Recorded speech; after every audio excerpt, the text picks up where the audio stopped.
spesialis anak konsultan, ya, spesialis anak, nefrologi anak, gitu, ya. Jadi Sarjito itu sudah ada sub-subnya, sub-spesialisnya. Khusus beliau itu di nefrologi anak. Kemudian sebelahnya lagi Dr. Christian Hermawan, spesialis anak.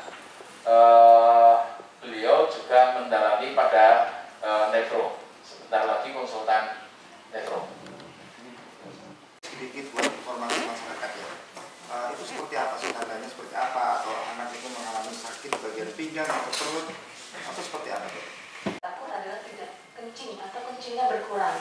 Jadi volume urin atau frekuensi urin yang berkurang, misalnya dalam 8 jam atau 12 jam atau 24 jam. Jadi kadang-kadang memang ada beberapa orang tua yang baru menyadari hal ini.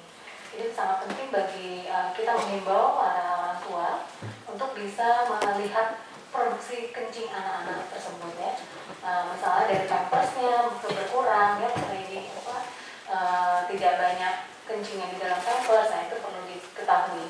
Gejala-gejala awalnya memang cenderung sama misalnya dengan penyakit-penyakit lain seperti demam, batuk, pilek, diare.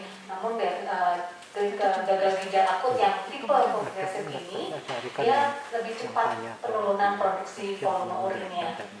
Seperti itu. Jadi volume urin yang perlu diperhatikan oleh orang tua.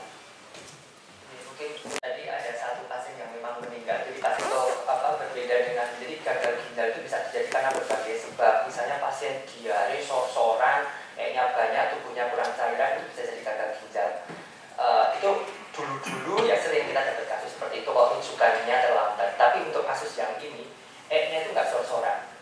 Jadi kehilangan cairannya itu nggak yang seperti tadi pasien diare parah, tapi tahu-tahu datang dengan kondisi gagal ginjal. Pipisnya tahu-tahu berkurang. Jadi memang untuk melihat, memonitor nanti yang penting untuk awal itu adalah kita melihat ada keluhan batuk, pilek, panas, diare, itu harus dipantau pipisnya tadi. Dilihat dari volume pipisnya, juga kepekatan dari urin. Kalau bisa melihat menampung pipisnya, kalau makin pekat berarti tandanya sudah kurang cairan, sementara harus diberikan cairan dan segera ke fasilitas layanan kesehatan terdekat untuk memastikan kondisinya. Pasien yang masuk ke Sarjito ini, proses penurunan kondisinya itu seberapa cepat sih dari pertama masuk sampai akhirnya dia menjadi Rumah sakit rujukan pusat ya, jadi kami menerima kasus-kasus yang sudah berat dari sebelumnya. Mereka sudah mengalami komplikasi tadi sudah disebutkan Dr. Chris, paru, liver, jantung, itu sudah ada komplikasi itu. Jadi sudah kami terima dalam kondisi yang memang berat. Kebanyakan sudah kriteria stadium 3 ya, sudah failure. Untuk kalau yang gagal, jadi kalau untuk selama proses perawatan untuk kasus-kasus yang ini ya, jadi variabilitasnya itu lumayan lebar ya. Jadi ada yang memang hanya perawatan 2-3 hari kemudian sudah meninggal. Ada yang sampai ini 2 minggu masih dia sudah berhasil 2 minggu, kurang lebih sekitar 10 hari di ICU kemudian bisa turun ke bangsal. Ada yang ini yang masih di ICU saat ini sudah hari ke-5 masih belum stabil, kondisinya masih membutuhkan terapi pengganti ginjal yang kontinu.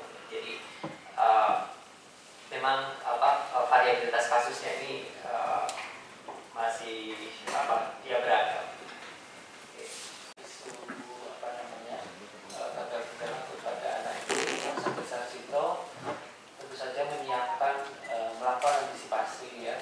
Kita menyiapkan segala yang dibutuhkan dalam rangka perawatan pasien-pasien gagal ginjal akut. Jadi kita memiliki tenaga ahli dokter anak yang memang khusus di subnefrologi, kita memiliki, kemudian ditunjang oleh dokter-dokter yang lain yang saat ini diperlukan dalam perawatan pasien tersebut. Kemudian kita juga memiliki sarana dan prasarana untuk perawatan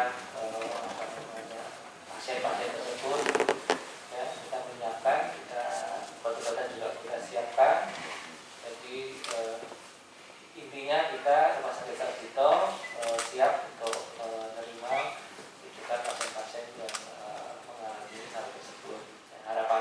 nanti semuanya bisa ditangani dengan baik di sini.